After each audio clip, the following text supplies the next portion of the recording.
आप अंदाजा लगा सकते हैं कि अदालत की तरफ से हुकूमत को ये कितना कारगर झटका था। हुकूमत के औसान ही खता हो गए। सियासी मुफादात की इस घन चक्कर में हुकूमती इत्तेहाद की डेस्परेशन यहीं तक महदूद नहीं। हुकूमत ने 14 मई को अदालती हुक्म पर पंजाब में इंतखाबात रुकवाने के लिए भी बाकायदा मनसूबाबंदी से इलेक्शन को इल्तवा में डालकर उस आइन पर जर्ब लगा दी कि जिसकी बालादस्ती के अहद पार्लियामान में खड़े होकर किए जाते थे। सुप्रीम कोर्ट ने 4 अप्रैल को पंजाब में 14 मई को इंतखाबात कराने का हुक्म दिया। अदालत का यह हुक्म 90 दिन की आईनी पाबंदी को मद्देनजर रखकर दिया गया, मगर अदालत के इस आईनी हुक्म पर वोट को इज्जत दो का नारा लगाने वालों का रद्द-ए-अमल इंतहाई हैरानकुन था। मुल्क के वजीर आजम ने अदालत के इस फैसले को इंसाफ का कत्ल करार दे दिया। ये कैसा तारीख का जबर है कि आज 4 अप्रैल है, फॉर्मर प्राइम मिनिस्टर शहीद जुल्फिकार अली भुट्टो का जुडिशियल मर्डर आज ही की तारीख को हुआ और आज 4 अप्रैल को इलेक्शन के हवाले से फिर एक मरतबा जनाब स्पीकर अदल और इंसाफ का कत्ल हुआ। अदालत के आईनी फैसले पर लंदन में हंगामी प्रेस कॉन्फ्रेंस करते हुए मियां मोहम्मद नवाज शरीफ ने फैसला देने वाले सुप्रीम कोर्ट के उन मोअज़्ज़िज़ जज के खिलाफ रेफरेंस दायर करने का मुतालबा भी कर दिया।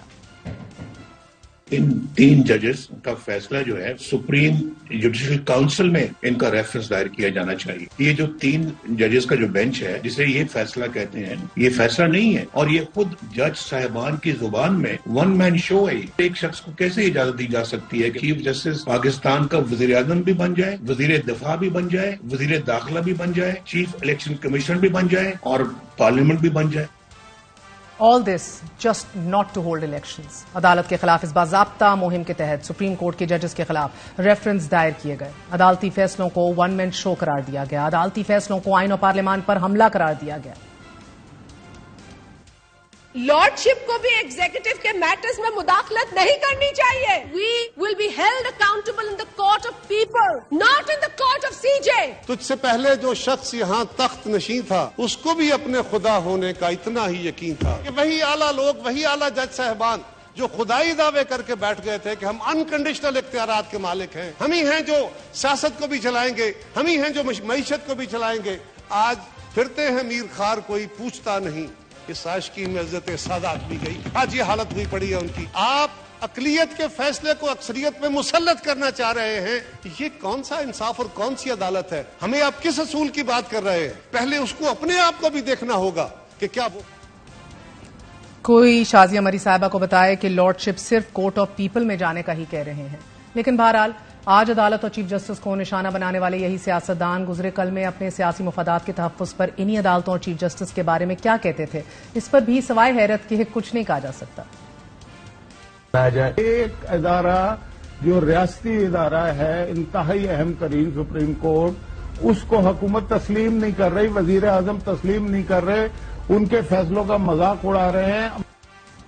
यह है आइन और कानून और इखलाकियात की वो बालादस्ती नाजरीन कि जिसने अपने सियासी तहफ़्फ़ुज़ के लिए कभी आईनी इदारों की हुर्मत का पास किया और ना ही कभी उन आईनी इदारों को खुद मुख्तार होने दिया। अब हुक्मरान इत्तेहाद सियासी शिकस्त के ऐसे खौफ में मुब्तला है कि अब एक सूबे में आईनी मुद्दत में इलेक्शन कराने को तैयार नहीं।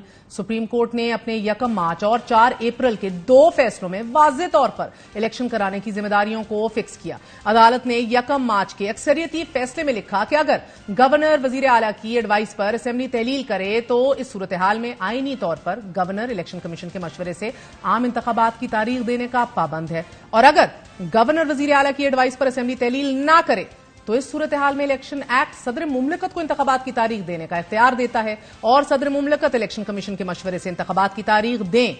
नाज़रीन, इसी तरह 4 अप्रैल के फैसले में अदालत ने इलेक्शन कमीशन के फैसले को कलअदम करार देते हुए करार दिया कि आइन और कानून इलेक्शन कमीशन को इंतखाबात की मुकर्ररा तारीख में मजीद तौसी की इजाजत नहीं देता। इलेक्शन कमीशन इंतखाबात को 90 दिन से आगे नहीं ले जा सकता। इलेक्शन कमीशन ने 8 अक्टूबर की तारीख मुकर्रर करके दायरा इख्तियार से तजावुज किया। अदालत के इन 2 टोक अहकामात के बावजूद मगर हुकूमत और हुकूमत के मातहत इदारे जानबूझकर मामले को लटकाते रहे। हुक्मरान इत्तेहाद बाकायदा मनसूबाबंदी से इलेक्शन से राह फरार इख्तियार करता रहा। इलेक्शन ना कराने की हुकूमती बदनीयती इससे भी जाहिर हो गई कि 14 अप्रैल को सुप्रीम कोर्ट के 3 रुकनी बेंच ने इन चेंबर समात का हुक्मनामा जारी करते हुए स्टेट बैंक को 21 अरब रुपए 3 दिन के अंदर अंदर इलेक्शन कमीशन को जारी करने के अहकाम सादिर कर दिए। स्टेट बैंक के हुक्काम ने अदालत को 17 मुख्तलिफ अकाउंट्स की तफसीलात भी पेश कर दी और अदालत को यह बताया गया कि स्टेट बैंक ऑफ पाकिस्तान के अकाउंट्स में 1400 अरब रुपए से जायद की रकम मौजूद है और एक अकाउंट में 1300 अरब रुपए मौजूद है। स्टेट बैंक हुक्काम ने अदालत को यकीन दहानी कराई कि अगर अदालत हदायत जारी करे तो 17 अप्रैल तक ये रकम इलेक्शन कमीशन को फराहम कर दी जाएगी। 17 अप्रैल को कायम मकाम गवर्नर स्टेट बैंक सीमा कामिल ने 21 अरब रुपए की ये रकम मुख्तस भी कर दी और हुकूमत को ये फंड सप्लीमेंट्री ग्रांट के जरिए जारी करना थी। 21 अरब रुपए की सप्लीमेंट्री ग्रांट की ये समरी वफाकी काबीना ने पार्लियामेंट को भेजी मगर पार्लियामान ने ये समरी मुस्तरद कर दी। सप्लीमेंट्री ग्रांट्स की मंजूरी हुकूमतों की आम सी प्रैक्टिस है। नाजरीन, हुकूमतें अपने इजाफी अखराजात को सप्लीमेंट्री ग्रांट्स की सूरत में वफाकी काबीना या फिर इक्तिसादी राब्ता कमेटी से अमूमन अप्रूव या मंजूर करा लेती हैं और अगले सप्लीमेंट्री बजट में इस रकम को शामिल कर लिया जाता है।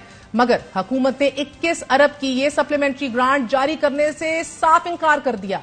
जाहिर सी बात है, अगर ये रकम जारी हो जाती तो इलेक्शन की राह हमवार हो सकती थी मगर हुकूमत की नीयत में फतूर था, इसलिए इस ग्रांट की मंजूरी पार्लियामान से जोड़ दी गई। हालांकि इसी हुकूमत ने गुज़िश्ता हफ्ते वजारत खजाना के लिए 8 अरब 40 करोड़, वजारत हाउसिंग के लिए 5 अरब और इंफ्रास्ट्रक्चर के लिए 7 अरब 84 करोड़ की सप्लीमेंट्री ग्रांट्स की मंजूरी दी है।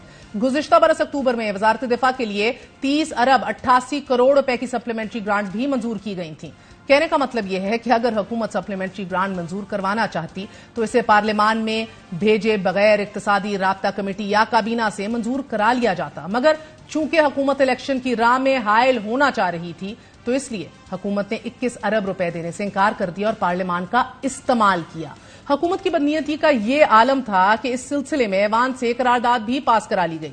13 अप्रैल को अदालत के फैसले से एक दिन पहले ही कौमी असेंबली और सेनेट की कायमा कमेटी बराए खजाना से बिल मुस्तरद करवा दिया गया और फिर कौमी असेंबली और सेनेट में भी 21 अरब का यह बिल मुस्तरद करवा दिया गया और 26 अप्रैल को वजीर खजाना इसाक डार साहब ने 2 टोकलपाज में फंड्स जारी करने से ही सिरे से इंकार कर दिया। और नाजरीन, मौजूदा वजीर खजाना का साफ इंकार ये रहा, लेकिन साबिक वजीर खजाना मिफ्ता इस्माइल बरमला कहते रहे कि हुकूमत 35 अरब दे सकती है। ये आपको मजीद तिश्नगी रहेगी, आपको कल बताएंगे और ये भी बताएंगे कि ऑटोनमस इंडिपेंडेंट इदारा इलेक्शन कमीशन ऑफ पाकिस्तान क्या रोल अदा करता रहा है इलेक्शंस कराने से और लेजिस्लेचर से इलेक्शंस अवॉइड करने में।